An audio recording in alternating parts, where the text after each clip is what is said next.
Today we're going to talk about what is a dimension.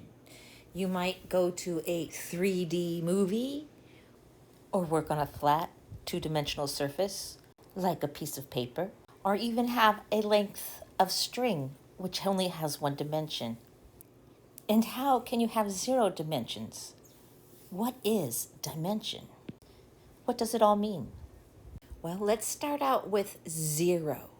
0 dimension is just a location, like a map pin on a map. It's not really the place, it just says where the place is.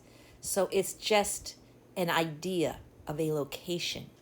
In math, this location is known as a point, and it is named with a capital letter. Now, with 1 dimension, we see a line.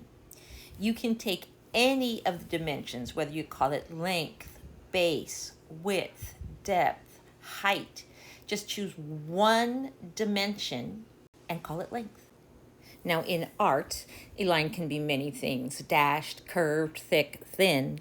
But in math, a line is a series of points. Remember, points do not have width.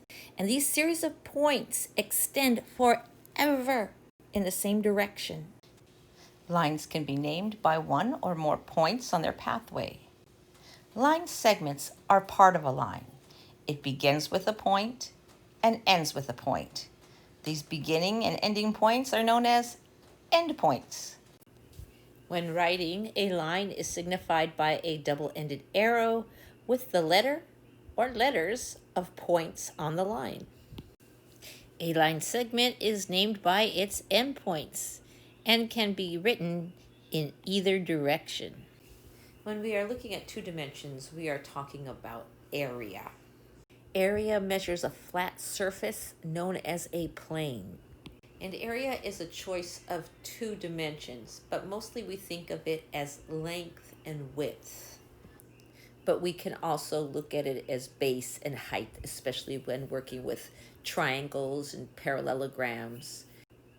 An irregular shape can also have an area, and you would calculate that by combining parts and estimating.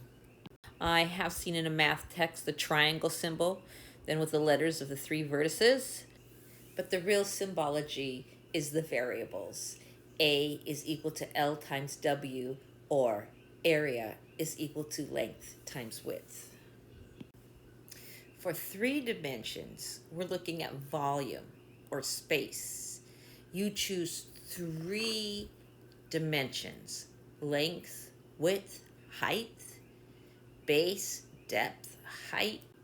And figures with volume are known as prisms or solids. The volume of a rectangular prism is found by multiplying length times width times height, but there are other methods for irregular solids. So what is dimension?